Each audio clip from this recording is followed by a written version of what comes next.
Hello दोस्तों। Bharat updates channel में आपका स्वागत है।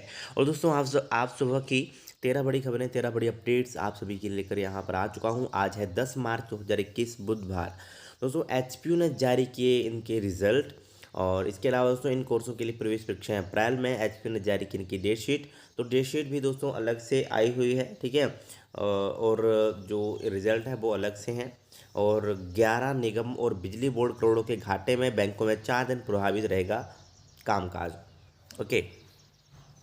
तो यहाँ पर जो है अभी बताऊंगा मैं। इसके अलावा और भी अपडेट्स हैं जो आपको वीडियो में देखने को मिल जाएंगी, ठीक है। तो चलिए शुरू करते हैं पहली अपडेट से। ये रही, प्रदेश में आज कल येलो अलर्ट, परसों अधड़ का ऑरेंज अलर्ट। दोस्तों प्रदेश में बुधवार से जो है बारिश और बर्फबारी के आसार हैं। 14 मार्च तक पूरे प्रदेश में मौसम खराब बना रहेगा। 14 मार्च तक विभिन्न क्षेत्रों में मौसम खराब, आज बारिश और बर्फबारी के आसार। तो आज जो है दोस्तों बर्फबारी और बारिश के आसार हैं, ठीक है।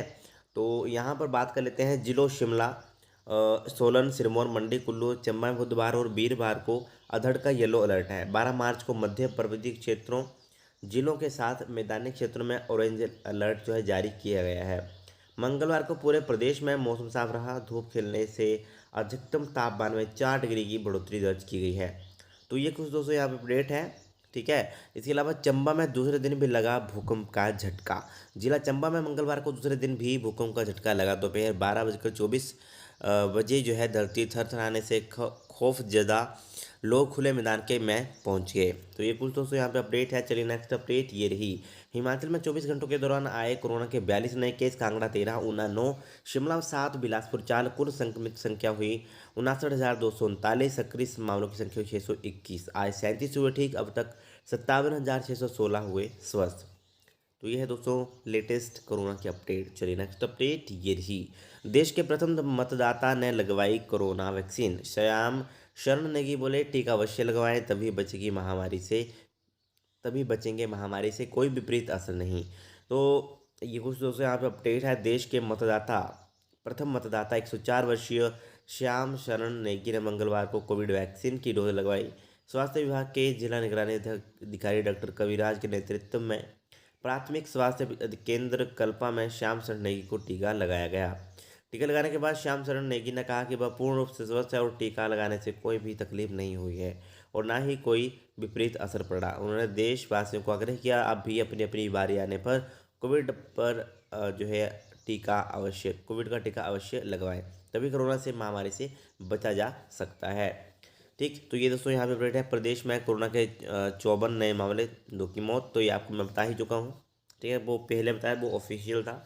ओके, चलिए दोस्तों नेक्स्ट अपडेट ये रही, पहले मनाली लेह मार्ग फिर पर्यटकों के लिए खुलेगा रोहतांग। मंत्रालय ने दिए पहले सामरिक मार्ग को खोलने के निर्देश। मई से पहले बर्फ का दीदार नहीं कर सकेंगे सैलानी। कब कब पर्यटकों के लिए खुला रोहतांग दर्रा, तो ये आप देख लो।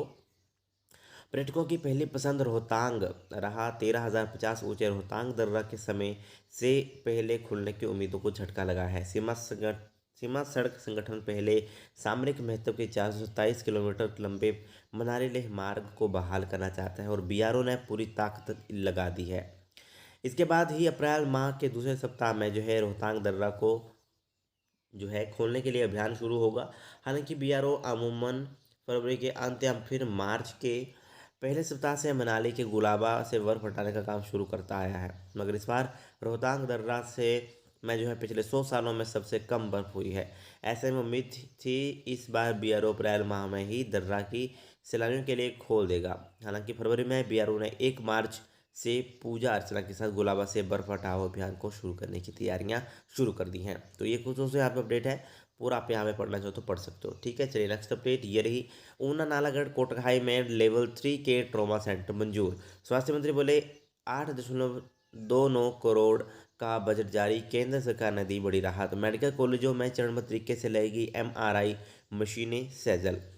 तो ये भी दोस्तों एक इम्पोर्टेंट अपडेट है यहाँ पे। चलिए नेक्स्ट अपडेट ये रही, हिमाचल में परिवहन पर्यटन समेत 11 निगम और बिजली बोर्ड करोड़ों के घाटे में। विधानसभा में मंत्री महेंद्र सिंह बोले, राजनीतिक मजबूरी की वजह से नहीं हो सकते बंद, 12 को स्थगित हो सकती है कार्यवाही। तो ये है निगम बोर्ड हैं घाटे में। तो ये जो है यहाँ पे सभी बोर्ड निगम जो है घाटे में है, ठीक है।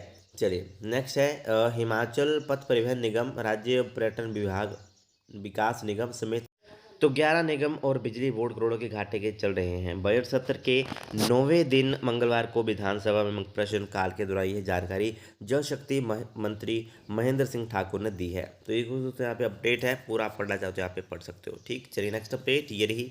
हड़ताल और छुट्टी की वजह से बैंकों में 4 दिन प्रभावित रहेगा कामकाज। United forum of bank unions के आह्वान पर बैंकों के निजीकरण के खिलाफ अगले सोमवार और मंगलवार 15-16 मार्च को 9 बैंकों के अधिकारी और कर्मचारी राष्ट्रव्यापी हड़ताल में हिस्सा लेंगे। तो इसलिए ये बैंक जो हैं, बैंकों का कामकाज जो है प्रभावित रहेगा। ठीक है, चलिए दोस्तों नेक्स्ट अपडेट ये रही। कोरोना की मार 5 गुना तक महंगा हुआ एडवांस स्टडी शिमला में घूमना। भारतीयों का टिकट 50 से बढ़ाकर 200 और विदेशियों का 100 से 500 रुपये किया गया। राजधानी शिमला की ऐतिहासिक धरोहर Indian institute of advance study IIAS में घूमना 5 गुना तक महंगा हो गया है। संस्थान को करीब 1 साल बाद बीते माह से आम जनता और पर्यटकों के लिए खोल दिया गया है। कोरोना संक्रमण से बचाव के लिए भवन के लिए किए इंतजामों को देखते हुए टिकट महंगा किया गया है। भारतीय आगंतुकों के लिए 50 से 200 रुपये कर दिया गया है। 12 साल से कम आयु के बच्चों और वरिष्ठ नागरिकों के लिए टिकट 100 रुपये में मिलेगा। इसके अलावा विदेशी सैलानियों के लिए जो है टिकट 100 रुपये से बढ़ाकर 500 रुपये कर दिया गया है। तो ये भी दोस्तों यहाँ पे कुछ अपडेट है, पूरा पढ़ना है तो यहाँ पे पढ़ सकते हो। इसी इमारत में हुआ था शिमला समझौता। दोस्तों क्वेश्चन आपको याद ऐसे रह जाएगा। ठीक है, IIAS भवन में जो है ब्रिटिश वायसराय का निवास हुआ करता था और यहीं पर जो है शिमला समझौता हुआ था। ओके, चलिए दोस्तों नेक्स्ट अपडेट ये रही। निजी कॉलेजों के अयोग्य प्रिंसिपल 19 और 20 मार्च को किए गए तलब। तो UGC के हिसाब से शिक्षकों को नहीं मिल रहा वेतन। राज्य निजी शिक्षण संस्थान विनियामक आयोग की प्रारंभिक जांच में आयोग पाए गए 45 निजी कॉलेजों के प्रिंसिपलों को 19 और 20 मार्च को तलब किया गया है। इन प्रिंसिपलों से इनकी योग्यता पर उठे सवालों को लेकर स्पष्टीकरण मांगा जाएगा। आयोग ने नोटिस जारी कर इन कॉलेज के प्रिंसिपलों को अपना पक्ष रखने का मौका दिया है। सभी कॉलेजों की बात सुनने के बाद आयोग की ओर से अंतिम निर्णय लिया जाएगा। चलिए दोस्तों नेक्स्ट अपडेट देख लेते हैं। तो ये रही 2555 SMC शिक्षकों को मिला सेवा विस्तार। दोस्तों 2555 जो है हिमाचल प्रदेश के सरकारी स्कूलों में नियुक्त 2555 SMC शिक्षकों को सेक्शन 70 2021-22 के लिए सेवा विस्तार दे दिया गया है।